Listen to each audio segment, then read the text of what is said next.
पूज्य श्री महेंद्र कृष्ण शास्त्री जी के YouTube channel भक्ति रस टीवी को सब्सक्राइब करके सनातन संस्कृति के प्रचार में भागीदार बने। बारात का आना आरंभ हुआ।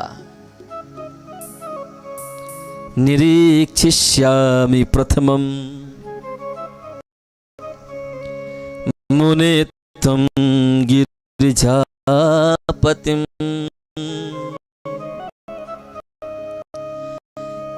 कीदृशं शिवरूपं हि यदर्थे तप उत्तमम्।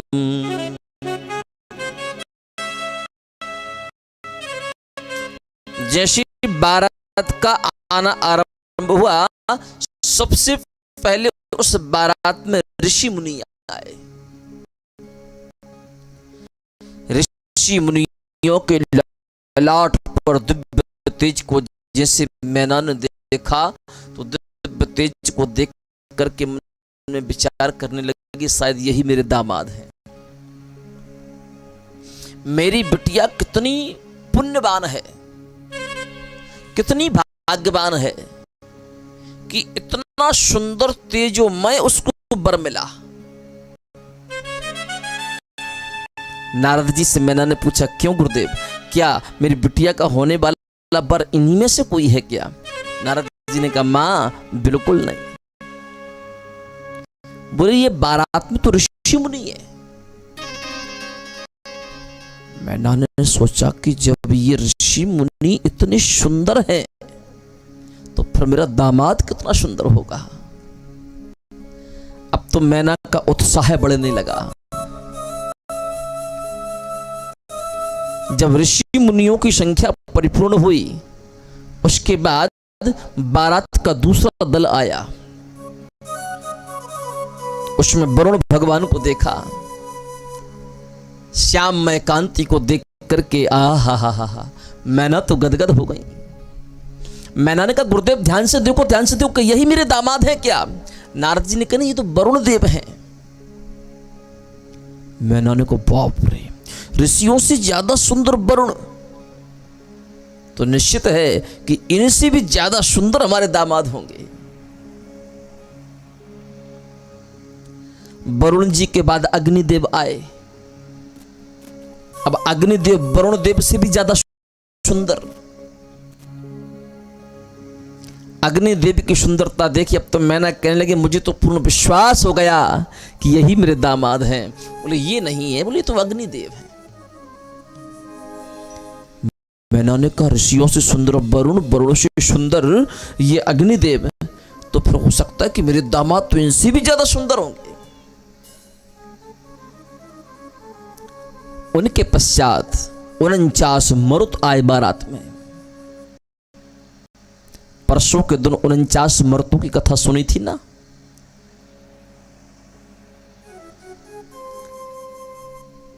दिति के गर्भ में जो बालक आया था, देवराज इंद्र ने अपने वज्र से उस गर्भ के 49 टुकड़े कर दिए थे, लेकिन उनकी मृत्यु नहीं हुई। वो 49 टुकड़े एक एक पुत्र के रूप में जन्म लिए और उन 49 पुत्रों का एक नाम पड़ गया मरुतगण। और वही मरुतगण फिर उस मृत्यु लोक को छोड़ करके स्वर्ग लोक में जाकर के देव पद पर विराजमान हुए। तो भगवान महादेव की बारात में वो 49 मरुतगण आए। मरुतगणों की संख्या को देख करके, उनकी सुंदरता को देख करके मैना ने नारद जी से कहा, गुरुदेव मुझे तो पूर्ण विश्वास है कि इनमें से ही कोई एक ना एक मेरा दामाद हो सकता है। इन सबकी सुंदरता एक से बढ़कर एक। नारद जी ने कहा, मां ये तो स्वर्ग के मरुतगण है, भला ये आपके दामाद कैसे हो सकते हैं? उनके पश्चात ब्रह्मा जी आए। मन ही मन ब्रह्मा जी को प्रणाम किया मैना ने।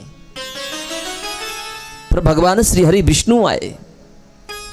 भगवान विष्णु की सुंदरता को देख करके तो मैना अपनी आंखों के पलकों को पकड़ करके रह गई।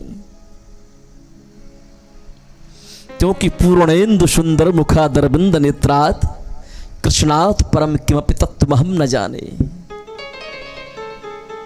नारायण से ज्यादा सुंदर संपूर्ण ब्रह्मांड में कोई नहीं। पूर्णेन्दु सुंदर, पूर्ण सुंदर है, उसमें किंचित मात्र की भी अपूर्णता नहीं है। मैं ना जाने लगी। नारद जी ने कहा, मां कहां जा रही हूं? बोले मेरा दामाद आया, उसको स्वागत करूं। बोले ये आपके दामाद नहीं है। बोले तो साक्षात हरि हैं। मैंने कहा जब हरि इतने सुंदर तो फिर मेरे दामाद कितने सुंदर होंगे। एक एक करके संपूर्ण देवताओं की टोलियां निकल गईं। अंत में शिव की बारात शेष थी। और जैसे शिव के साथ बारातियों को मैना ने देखा तो कोई भूत है तो कोई प्रेत है, किसी का सर है तो किसी का सर ही नहीं, किसी को एक आंख है तो किसी के शरीर में आंख ही आंख है, किसी के हाथ नहीं तो किसी के पैर नहीं, कोई सिर के बल चल रहा है,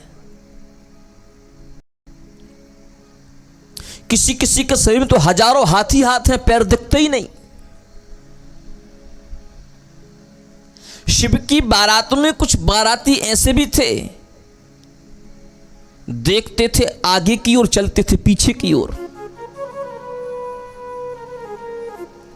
शिव के कुछ बाराती दोनों हाथों से अपना सिर खुजलाते हुए चले आ रहे थे। शिव की बारात में कुछ बाराती तो ऐसे थे कि जिनके अंग पर कोई वस्त्र ही नहीं था, निर्वस्त्र चले आ रहे थे।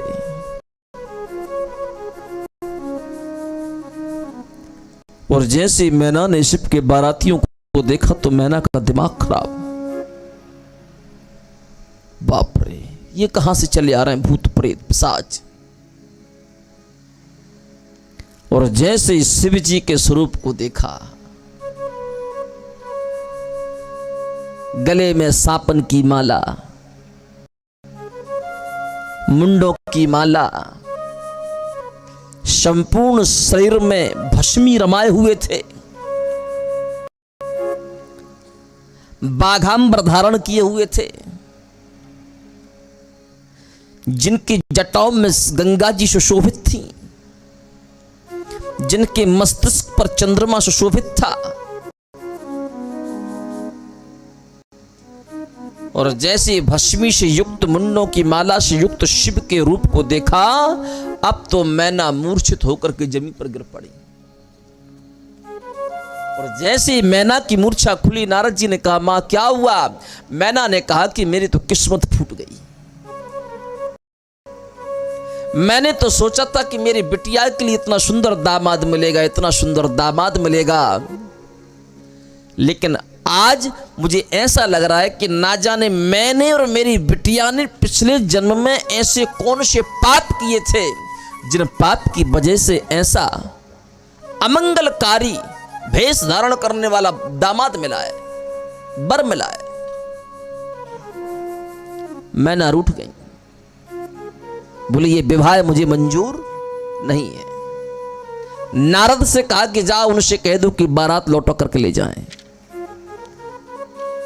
हम मरना पसंद करेंगे पर यह विवाह स्वीकार नहीं करेंगे। नारद जी ने कहा, मां यदि आपने इस विवाह को स्वीकार नहीं किया तो संपूर्ण विश्व में हाहाकार मच जाएगा,